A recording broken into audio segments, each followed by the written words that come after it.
Hey everyone, I'm a blogger. I explore forgotten places and abandoned buildings. Today's story is not for entertainment. It's something I experienced myself. Listen carefully, because some places don't stay behind. Visited a house on the edge of the city. There were no warning signs, no ghost stories, just silence. From the outside, it looked harmless. But the moment I stepped inside, the air felt heavier.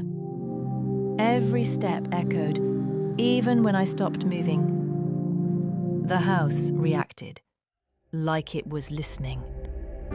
When I whispered, the walls creaked. When I stood still, something else moved. On the staircase, I noticed footprints. Fresh. But I was alone.